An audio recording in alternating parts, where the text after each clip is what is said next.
Hello friends, આજે આપણે washing મશીનમાં બટેટાની વેફર બનાવીશું અને એ પણ તડકે સૂકવવાની અને પાણીમાં બાફવાની ઝંઝટ કર્યા વગર ઇન્સ્ટન્ટલી આપણે બટેટાની વેફર બનાવીશું.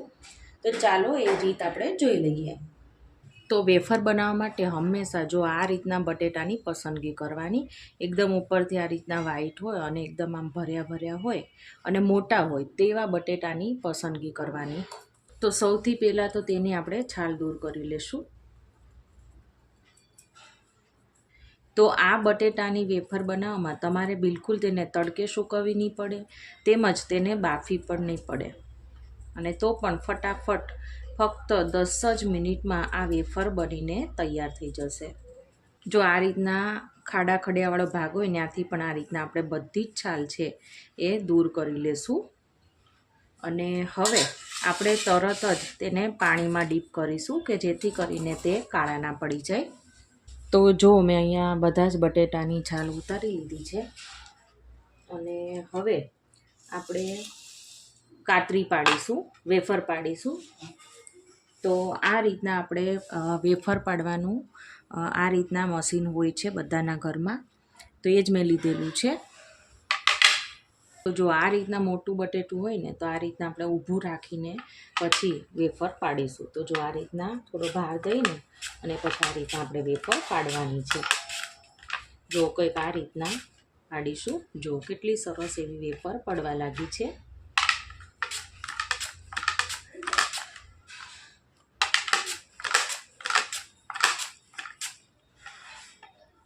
જો હું તમને બતાવી દઉં કેટલી સરસ એવી વેફર છે એ બનવા લાગી છે.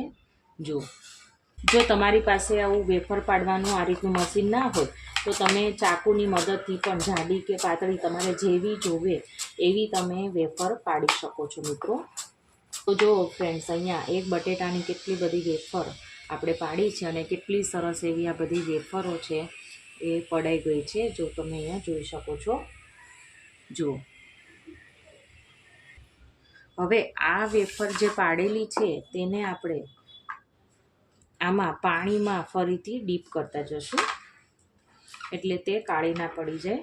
જો અને આ રીતના નાનું બટેટું હોય ને તેને ઊભું નહીં પરંતુ આડું રાખીને કરીશું ને તો જો કેટલી સરસ વેફર પડશે. આ રીતના આડું રાખવાનું. જો કેટલી સરસ એવી વેફર આ બનીને તૈયાર થઈ છે. તો નાનું બટેટું હોય તો આડું રાખવાનું અને મોટું હોય તો આપણે ઊભું રાખીને પાડીશું તો એક જ સરખી વેફર સરસ મોટી એવી બનીને તૈયાર થાય છે. જો મિત્રો, આને પણ આપણે છે ને જો પાણીમાં ડીપ કરતા જવાનું અને આ રીતના વેફર પાડતા જવાનું એટલે વેફર કાળી નહીં પડે અને તેમાં જે રહેલો સ્ટાર્ચનો ભાગ હશે એ પણ દૂર થતો જશે મિત્રો. તો ફ્રેન્ડ્સ, અહીંયા જો મેં બધા જ બટેટાની વેફર આ રીતના પાડી દીધી છે અને અહીંયા પાણી જો કેટલું ડોળું થઈ ગયું છે મિત્રો. તેનો સ્ટાર્ચ બધો જ આમાં આવી ગયું છે. તો આને આપણે છે ને 3 થી 4 પાણીએ વોશ કરી લેશું. તો ફ્રેન્ડ્સ, અહીંયા જો 3 થી 4 પાણીએ ધોયા બાદ આમાં છે ને આપણે થોડા લીંબુના ટીપા એડ કરીશું મિત્રો. આનાથી આપણી જે વેફર છે ને એ એકદમ વ્હાઈટ રહેશે અને તે ડલ નહીં થાય, કાળી નહીં પડે. જો આ રીતના આપણે કરી દઈએ અને ફક્ત 2 મિનિટ માટે આને આપણે આમનામ જ છોડી દઈશું. તો ફ્રેન્ડ્સ, હવે જો આ 2 મિનિટ થઈ ગઈ છે અને જો આ રીતના કોટનની ચૂંદડી તો બધાના ઘરમાં અવેલેબલ હોય જ છે મિત્રો. અને ખાસ આપણી ચૂંદડીઓ હોય ને એમાંથી કલર ના જાય ને તેવી ચૂંદડી ખાસ પસંદ કરવાની છે. અને હવે આપણે છે ને જો આ વેફર છે ને આ રીતના નીતારીને આમાં આપણે મૂકીશું. અને હવે આપણે જો આ રીતના ચારેય છેડા આ રીતના પહેલાં તો ભેગા કરી લઈશું. જો આ રીતના આપણે પોટલી બાંધતા હોય ને એ રીતના કરવાનું. અને જો આ રીતના પોટલી આપણે કરી અને તેને હારી પટ આ રીતના ગાંઠ મારી દેવાની એટલે તે છૂટી ના જાય.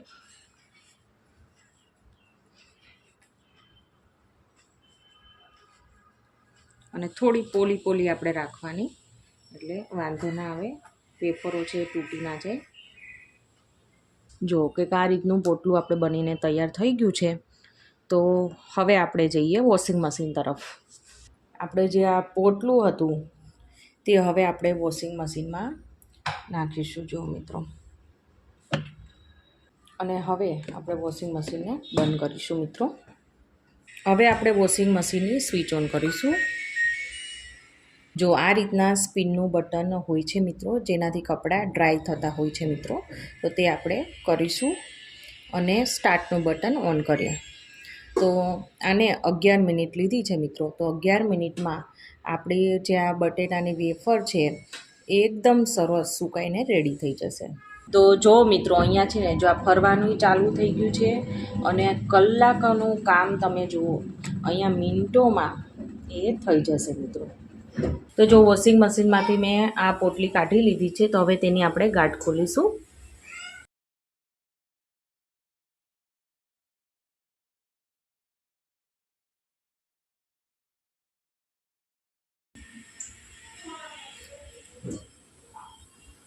અને જુઓ અહીંયા એક વેફર છે એકદમ સરસ એવી કોરી થઈ ગઈ છે. જો હાથમાં લેતા જો મારો હાથ પણ ભીનો નથી થતો, તમે અહીં જોઈ શકો છો.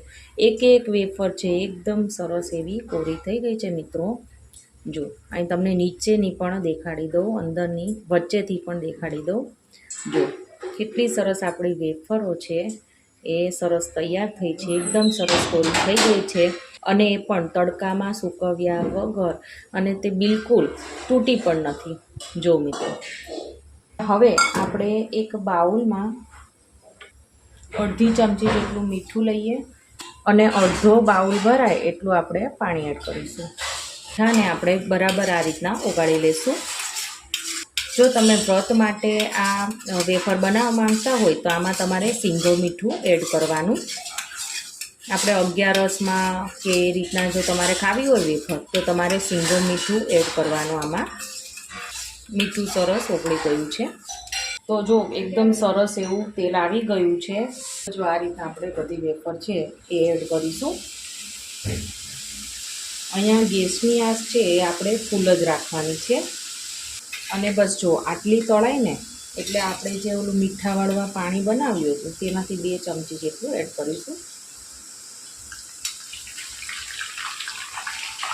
પાણી નાખતી વખતે થોડોક હાથ આપણે દૂર રાખીને નાખીશું, તો જેથી કરીને છાંટા આપણા હાથ ઉપર ના ઉડે. આ મીઠાવાળું પાણી એડ કરવાથી આપણી જે આ વેફર છે એકદમ સરસ ક્રિસ્પી બને છે. આવી રીતના પલટાવીને તેને તળીશું. જો થોડી વારમાં એકદમ સરસ એવી વેફર છે આપણી તળાઈ ગઈ છે.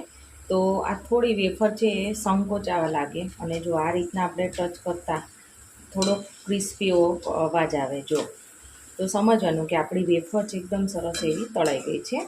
જારામાં કાઢી લઈશું. જો જોતાં જ ખાવાનું મન થઈ જાય એટલી સરસ આ ક્રિસ્પી એવી બનીને તૈયાર થઈ છે મિત્રો. તો ફ્રેન્ડ્સ અહીંયા જો આપણી વેફર છે એકદમ સરસ ક્રિસ્પી એવી બનીને તૈયાર થઈ ગઈ છે. જો અવાજ સાંભળો કેટલી ક્રન્ચી એવી આપણી વેફર બની છે. આપણે ઉપરથી થોડું કાશ્મીરી લાલ મરચું સ્પ્રિંકલ કરીશું, તો ખાવામાં બહુ ટેસ્ટી એવી લાગશે આ વેફર. મિક્સ કરી દઈશું બધી જ વેફર, એટલે મરચું છે એ સારી રીતે મિક્સ થઈ જશે. જે તમે કોઈ પણ એરટાઇટ કન્ટેનરમાં 1 મહિના સુધી પણ સ્ટોર કરી શકો છો. એકદમ ક્રિસ્પી એવી આપણે આ વેફર બની છે. જો હું તમને તોડીને પણ દેખાડું. જો એકદમ ક્રન્ચી એવી બની છે મિત્રો. અવાજ સાંભળ્યો ને? અને જો વળી ઓઇલ ફ્રી પણ છે. મારા હાથમાં તેલ પણ એટલું બધું નથી. તો ઘરે જ એકદમ ફ્રેશ અને તાજી ચોખ્ખી એવી આ વેફર બની છે મિત્રો. બાળકોને તમે લંચ બોક્સમાં, કે પછી અત્યારે બાળકોને એક્ઝામો ચાલી રહી છે તો ત્યારે તમે નાસ્તામાં પણ તમે એને આપી શકો. તો ફ્રેન્ડ્સ, મારી આજની આ રેસીપી તમને ગમી હોય તો મારી ચેનલને સબસ્ક્રાઈબ, લાઇક અને શેર કરવાનું ના ભૂલતા. તો આપણે ફરીવાર મળીશું એક નવા જ ઉપયોગી વિડીયો સાથે. Thank you for watching.